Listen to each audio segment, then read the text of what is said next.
રહેજો, જાગતા રહેજો, જાગતા રહેજો, જાગતા રહેજો, જાગતા રહેજો, જાગતા રહેજો. અને આ અત્યારે શાના બરાડા પાડો છો? અત્યારે વળી કેવું જાગવાનું? અરે દાદા, આમ તો આછી મૂકી જાગવાની વાત છે. હા હા, આ તો ઊંઘતાને જગાડવાની વાત છે. જેઓ રાત્રે તો સૂવે જ છે અને ધોળા દિવસે પણ ઊંઘે છે. હા, સાચી વાત છે તમારી. આવા તો કેટલા એવા લોકો છે જે છતી આંખે ઊંઘતા જ રહે છે. મારા બેટા આવાને તો જગાડવા જ જોઈએ.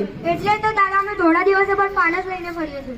હા, જાગતા રહેજો. શું દાદાજી તમે જાણો છો આપણી આખી દુનિયામાં વાહનોનું વેચાણ ખૂબ જ વધ્યું છે, તેથી આ માર્ગ અકસ્માતો પણ ખૂબ જ વધ્યા છે. આ તમારો બાપ પહેલો સમજ્યો હોત તો તમારી વચ્ચે હોત અને માર્ગ અકસ્માતમાં મૃત્યુ ન પામ્યો હોત.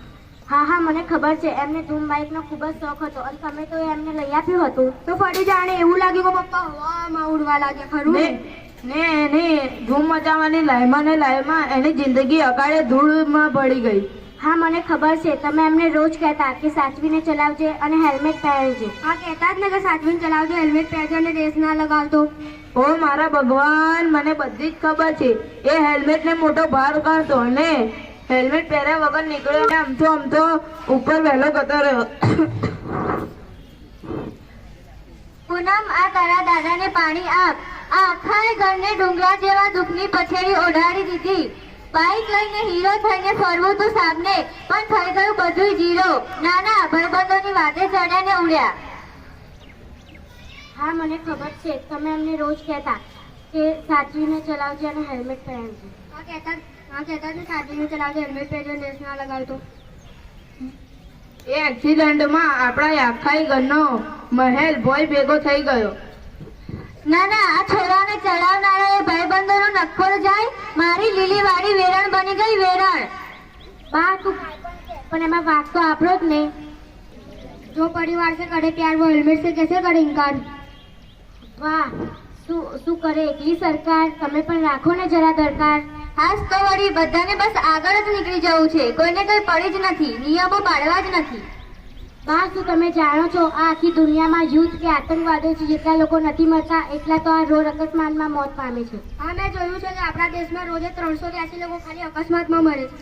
હે ભગવાન, આ શું થઈ રહ્યું છે?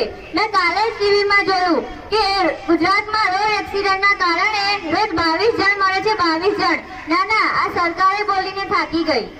હા હા, ટ્રાફિક નિયમ પાળ, તું અકસ્માત ટાળ. જો પરિવાર નશો કરી વાહન ના ચલાવતું, પોતાનું કિંમતી જીવન બચાવ. હા હા, બધું જાણે, પણ શેઠની શિખામણ જાંપા સુધી.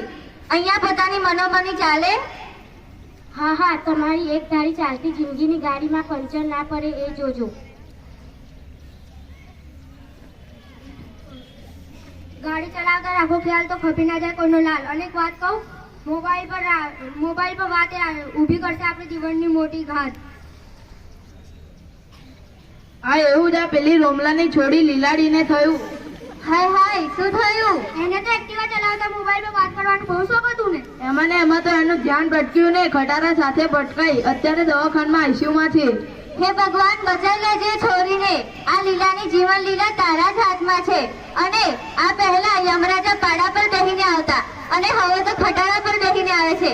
આપણે ન સાચવીએ તો આપણી ટિકિટ ફાટી જાય. એ તો બધી મર્યાદા કરતા પણ ફાસ્ટ ચલાવે છે. ભાઈ, 100 વાતની એક વાત, ચેતતો ન સદા સુખી, જે નિયમ પાડે તે જ સુખી. આ લાલ લાઈટ થઈને ગાડી ઊભી રાખવી એ નિયમ તો આપણને દુખી કરવા રાખ્યો છે. એ નિયમ તો પણ આપણું રક્ષણ માટે છે. આમાં આ ખાડા કાન નહીં ચાલે. આ નદી છે તેના જે કિનારા છે તેનું બંધન છે. આ વૃક્ષ છે તેના જે મૂળ છે તેનું બંધન છે, તે એને સાચવે છે.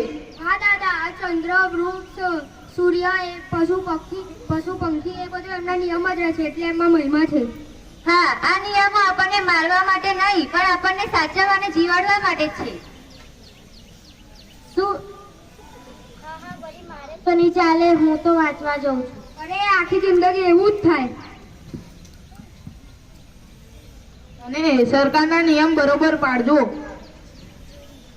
અને બાઇક ચલાવતા પહેલા હેલ્મેટ પહેરજો અને થોડા માપમાં ચલાવજો, હવામાં આવતા જોજો. હા, તમારા મગજના મોબાઈલમાં આ વાત ડિલીટ ના કરતા બરાબર સેવ કરી રાખજો. અને ગાડી ચલાવતા પહેલા સીટ બેલ્ટ બાંધજો અને નશો કરી ના ચલાવતા પાછા. અને વાહન ડાબી બાજુ જ ચલાવજો. આ બધું ભેંસ આગળ ભાગવત નહીં. આમે મેં તો મારો છોડો થયો છે, પણ તમારા જાગતા રહીને સલામત રહે એમ કહું છું. આ પૂનમના અંજવાળા જેવું જીવન તમારી નાની ભૂલના કારણે અમાસની અંધારી રાત ના બની જાય તે જોજો.